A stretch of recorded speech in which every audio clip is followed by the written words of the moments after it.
अभी नेटफ्लिक्स पर नीरज पांडे की खाकी द बिहार चैप्टर आई है और आज उसी के बारे में बात करेंगे कि ये भाई देखने लायक है या नहीं। तो ये सीरीज एक क्राइम ड्रामा सीरीज है जो कि अमित लोढ़ा की book Bihar diaries how the most dangerous criminal of Bihar was cot पर बेस्ड है। एंड इसमें उन्हीं की लाइफ स्टोरी को दिखाया गया है कैसे एक चंदन महतो नाम के एक गैंगस्टर को पकड़ते हैं। इसकी स्टोरी बहुत ही सिंपल तरीके से बताई गई है। कैट और माउस वाला चेज है कि एक पुलिस एक गैंगस्टर को कैसे पकड़ती है। इस सीरीज के अंदर हमें दोनों का राइज दिखाया जाता है कि कैसे अमित लोढ़ा अपनी पुलिस की लाइफ में कैसे ऊपर उठते हैं और कैसे दूसरी तरफ चंदन महतो जो कि एक गैंगस्टर है वो अपनी गैंगस्टर वाली लाइफ में कैसे बहुत नीचे से ऊपर उठता है। इस सीरीज की मुझे सबसे अच्छी बात जो लगी है वो है इस सीरीज की राइटिंग, क्योंकि इस सीरीज की राइटिंग आपको पूरे तरीके से भाई इन्वेस्ट करके रखती है। और जिस तरीके से बिहार के लोग रहते हैं, जैसा कि वहाँ का रहन सहन है, जैसा कि वहाँ के लोग बोलते हैं, वो आपको फील होगा हम किसी ऐसे इंसान की स्टोरी देख रहे हैं जो बिहार से ही है। और इसी तरीके से इस सीरीज का इम्पैक्ट आपके ऊपर बहुत बढ़िया होने वाला है, क्योंकि एक और चीज जो इसकी बहुत ही बढ़िया है वो है बिहार की सेटिंग है। इस शो में जितने भी कैरेक्टर्स हैं वो बहुत ही बढ़िया हैं और उनका एक्सेंट एकदम ऑन पॉइंट है। नहीं तो क्या होता है कि जब लोग बिहार की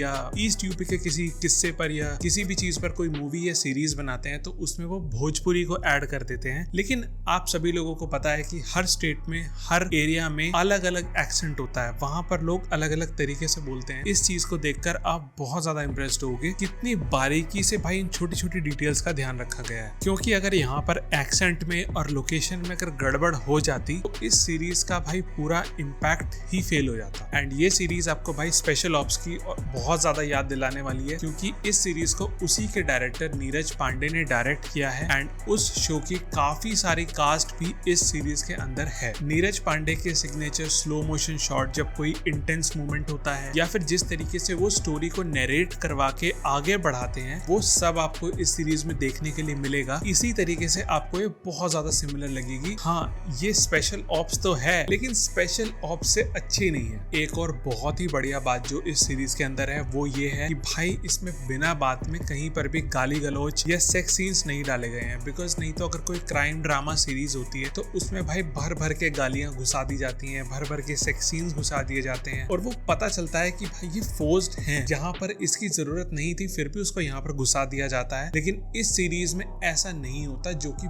बहुत ही बढ़िया बात है। बिहार की राजनीति और बिहार की पुलिस डिपार्टमेंट उस तरीके से जो हालत होगी उस टाइम पर, और छोटी छोटी डिटेल्स जब फोन पे कॉल करते हो तो उस टाइम पर नोकिया 6600, नोकिया 3310 ये सब चलते थे, उस पर भी बहुत ज्यादा ध्यान दिया गया है। और लैंडलाइन उस टाइम पर BSNL और बीटेल के लैंडलाइन होते थे तो वो भी बहुत ही बढ़िया लगता है, क्योंकि इन छोटी छोटी चीजों का जब ध्यान रखते हैं तभी कोई भी सीरीज या कोई भी मूवी आपके ऊपर इम्पैक्ट डाल पाती है। ये सीरीज भाई बहुत ही बढ़िया बढ़िया एक्टर से भरी हुई है और सभी ने भाई काम बहुत ही जबरदस्त किया है, जैसे कि करण टक्कर, अविनाश तिवारी, आशुतोष राणा, रवि किशन, अभिमन्यु सिंह, जतिन सरना और अनूप सोनी भी। जी हाँ, वो क्राइम पेट्रोल वाले। अभी तक हमने इस शो की पॉजिटिव चीजों की बात करी है, तो इसका मतलब ये नहीं है कि इस सीरीज में कुछ भी नेगेटिव नहीं है। ये सीरीज बिल्कुल भी परफेक्ट नहीं है, क्योंकि इस सीरीज में जहां पर भी VFX का काम किया गया है वो बहुत ही अंडरवेलमिंग है, अनपॉलिश्ड है और देखने में अच्छा नहीं लगता। कुछ इमोशनल सीन्स हैं लेकिन सही बताऊं तो यार उनका उतना इम्पैक्ट नहीं पड़ता। या तो ये मेरे साथ हुआ होगा या हो सकता है अगर आपने देखी हो या अगर आप अब देखने वाले हो तो हो सकता है उन इमोशनल सीन्स का आपके ऊपर भी ज्यादा इम्पैक्ट ना हो। कुछ सीन्स